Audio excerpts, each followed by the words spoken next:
ಒಂದು ಕಡೆ ಬಿಜೆಪಿ ಪಾಳೆಯ ತನ್ನದೇ ಆದಂತಹ ಸ್ಟ್ರಾಟಜಿಯನ್ನ ಮಾಡ್ಕೊಳ್ತಾ ಇದ್ದಾರೆ. ಕಾಂಗ್ರೆಸ್ ಏನು ಸುಮ್ಮನೆ ಇಲ್ಲ. ಕಾಂಗ್ರೆಸ್ ಕೂಡ ಹಲವು ತಂತ್ರಗಾರಿಕೆಗಳನ್ನ ಮಾಡಿಕೊಂಡು ಕೂತಿದೆ, ಲೆಕ್ಕಾಚಾರಗಳನ್ನು ಇಟ್ಟುಕೊಂಡು ಕೂತಿದೆ. ಆ ಮೂಲಕ ಇವತ್ತು ಒಂದು ಮಹತ್ವದ ಸಭೆಯನ್ನು ನಡೆಸೋದಕ್ಕೆ ರಾಜ್ಯ ಕಾಂಗ್ರೆಸ್ ನಾಯಕರು ಮುಂದಾಗಿದ್ದಾರೆ. ಲೋಕಸಭಾ ಚುನಾವಣೆಯನ್ನ ಗೆದ್ದುಕೊಂಡು ಬರೋದಕ್ಕೆ ಕಾಂಗ್ರೆಸ್ ನಾಯಕರು ಇನ್ನಿಲ್ಲದ ಸರ್ಕಸ್ಗಳನ್ನ ಮಾಡ್ತಾ ಇದ್ದಾರೆ. ಇವತ್ತು ರಾಜ್ಯ ಕಾಂಗ್ರೆಸ್ ನಾಯಕರಿಂದ ಹೈ ವೋಲ್ಟೇಜ್ ಸಭೆ ನಡೆಯುತ್ತೆ ಬೆಂಗಳೂರಿನ ಕೆಪಿಸಿಸಿ ಕಚೇರಿಯಲ್ಲಿ. ಸಿಎಂ ಸಿದ್ದರಾಮಯ್ಯ ಅವರು ಹಾಗೂ ಡಿಸಿಎಂ ಡಿಕೆ ಶಿವಕುಮಾರ್ ಅವರ ನೇತೃತ್ವದಲ್ಲಿ ಇವತ್ತು ಸರಣಿ ಸಭೆ ನಡೆಯುತ್ತೆ. ಸಭೆಗೆ ಹಲವು ನಾಯಕರು ಆಗಮಿಸ್ತಾರೆ. ಬೆಳಗ್ಗೆ 11 ಗಂಟೆಗೆ 2ನೇ ಹಂತದ ಚುನಾವಣಾ ಕ್ಷೇತ್ರಗಳ ನಾಯಕರ ಮೀಟಿಂಗ್. ಮೊದಲ ಹಂತದಲ್ಲ, 2ನೇ ಹಂತದ ಲೋಕಸಭಾ 14 ಲೋಕಸಭಾ ಕ್ಷೇತ್ರಗಳ ಶಾಸಕರು, ಮಾಜಿ ಶಾಸಕರು, ಸಂಸದರು, ನಿಗಮ ಮಂಡಳಿ ಅಧ್ಯಕ್ಷರು 12:30ಕ್ಕೆ ನೂತನ ಕಾರ್ಯಾಧ್ಯಕ್ಷರ ಪದಗ್ರಹಣ ಕಾರ್ಯಕ್ರಮ ಕೂಡ ಇದೆ.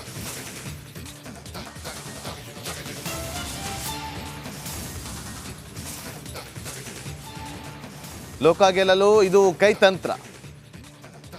ಅಧ್ಯಕ್ಷರನ್ನ ವಿಶ್ವಾಸಕ್ಕೆ ತಗೋಬೇಕು, ಶಾಸಕರಿಗೆ ಒಂದಷ್ಟು ಟಾಸ್ಕ್ ಅನ್ನು ಕೊಡಬೇಕು, ಮಾಜಿ ಶಾಸಕರಿಗೆ ಜವಾಬ್ದಾರಿಗಳನ್ನು ಕೊಡಬೇಕು.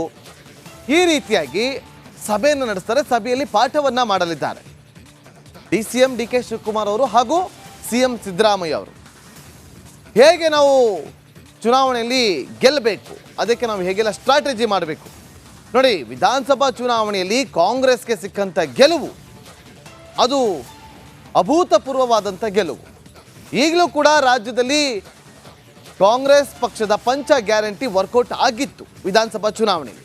ಅದನ್ನು ಮತ್ತೊಮ್ಮೆ ಆ ಒಂದು ವೈಬನ್ನು ಮುಂದುವರಿಸ್ಕೊಂಡು ಹೋಗೋದಕ್ಕೆ ಗ್ಯಾರಂಟಿ ಹೆಸರಲ್ಲಿ ಗ್ಯಾರಂಟಿಯನ್ನು ಯಾವ ರೀತಿಯಾಗಿ ಜನರಿಗೆ ತಲುಪ್ತಾ ಇದೆ, ಅದರ ಮಹತ್ವ ಏನು, ಅದರಿಂದ ಏನೆಲ್ಲ ಲಾಭ ಆಗ್ತಾ ಇದೆ ಜನಸಾಮಾನ್ಯರಿಗೆ ಅನ್ನುವ ವಿಚಾರಗಳನ್ನು ಜನಸಾಮಾನ್ಯರಿಗೆ ಮುಟ್ಟಿಸುವಂಥ ಕೆಲಸಗಳಾಗಬೇಕು. ಆ ನಿಟ್ಟಿನಲ್ಲಿ ಶಾಸಕರಿಗೆ ಪಾಠವನ್ನು ಕೂಡ ಮಾಡಲಿದ್ದಾರೆ. ಈ ಒಂದು ಸಭೆಯಲ್ಲಿ, ಸರಣಿ ಸಭೆಗಳಲ್ಲಿ ತಮ್ಮ ತಮ್ಮ ಅಭ್ಯರ್ಥಿಗಳನ್ನು ಹೇಗೆ ಗೆಲ್ಲಿಸ್ಕೊಂಡು ಬರಬೇಕು, ಅವರ ಗೆಲುವಿಗಾಗಿ ಎಷ್ಟು ಶ್ರಮ ಪಡಬೇಕು, ಕಾರ್ಯಕರ್ತರನ್ನು ಹೇಗೆ ವಿಶ್ವಾಸಕ್ಕೆ ತೆಗೆದುಕೊಳ್ಬೇಕು, ಬೂತ್ ಮಟ್ಟದಿಂದ ಕಾರ್ಯಗಳು ಹೇಗೆಲ್ಲ ವೃದ್ಧಿ ಆಗಬೇಕು ಅನ್ನೋದ್ರ ಬಗ್ಗೆ ಚರ್ಚೆಗಳಾಗುತ್ತೆ. ಸಾಮಾನ್ಯವಾಗಿ ಒಂದಷ್ಟು ಅವರ ರಾಜಕೀಯದ ಅನುಭವದ ಮೇಲೆ, ಚುನಾವಣೆಗಳ ಅನುಭವದ ಮೇಲೆ, ಅದರ ಆಧಾರದಲ್ಲಿ ಎಲ್ಲ ನಾಯಕರಿಗೂ ಕೂಡ ಒಂದಷ್ಟು ಇನ್ಫಾರ್ಮೇಷನನ್ನು ಕೊಡೋದಾಗಿರ್ಬೋದು, ಅವ್ರಿಗೆ ತಂತ್ರಗಾರಿಕೆಗಳನ್ನು ಹೇಗೆ ಮಾಡಬೇಕು ಅಂತ ಹೇಳಿಕೊಡೋದಾಗಿರ್ಬೋದು, ಇದೆಲ್ಲವನ್ನು ಕೂಡ ಇವತ್ತು ಕೆಪಿಸಿಸಿ ಅಧ್ಯಕ್ಷರು ಹಾಗೂ ಡಿಸಿಎಂ ಆಗಿರುವಂಥ ಡಿಕೆ ಶಿವಕುಮಾರ್ ಅವರು ಮಾಡ್ತಾರೆ. ಹಾಗೆ ಸಿಎಂ ಸಿದ್ದರಾಮಯ್ಯ ಅವರು ಕೂಡ ಮಾಡಲಿದ್ದಾರೆ. ಬಹಳ ಮಹತ್ವವನ್ನು ಪಡೆದುಕೊಂಡಿದೆ ಇವತ್ತಿನ ಸರಣಿ ಸಭೆ.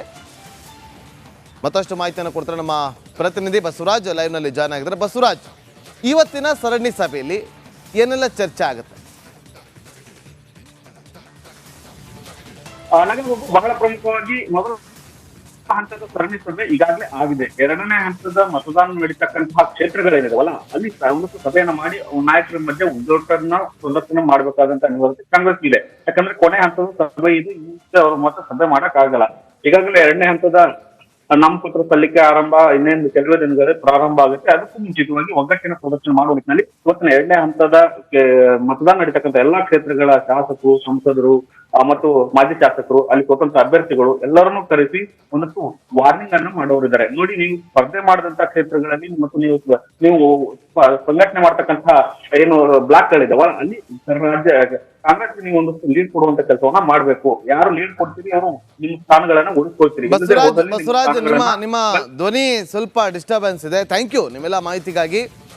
ನೋಡಿ, ಇವತ್ತು ದೋಸ್ತಿ ಪಾಳ್ಯವನ್ನ ಮಣಿಸೋದಕ್ಕೆ ಕಾಂಗ್ರೆಸ್ ಪಾಳೆಯ ಸಾಕಷ್ಟು ತಂತ್ರಗಾರಿಕೆಗಳನ್ನು ಮಾಡಿಕೊಳ್ತಾ ಇದೆ.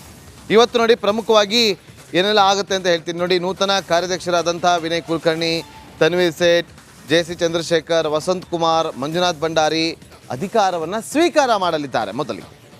ಇನ್ನು ಸಂಜೆ 5 ಗಂಟೆಗೆ ಹಾಸನ ಮತ್ತು ಬೆಂಗಳೂರು ಕೇಂದ್ರ ಕ್ಷೇತ್ರದ ಮುಖಂಡರ ಸಭೆ ಕೂಡ ನಡೆಯುತ್ತೆ. ಬೃಹತ್ ಸಮಾವೇಶವನ್ನು ಆಯೋಜಿಸುವ ನಿಟ್ಟಿನಲ್ಲಿ ಇಲ್ಲಿ ಪೂರ್ವಭಾವಿ ಸಭೆ ಕೂಡ ನಡೆಯುತ್ತೆ ಅಂತ ಹೇಳಲಾಗ್ತಾ ಇದೆ.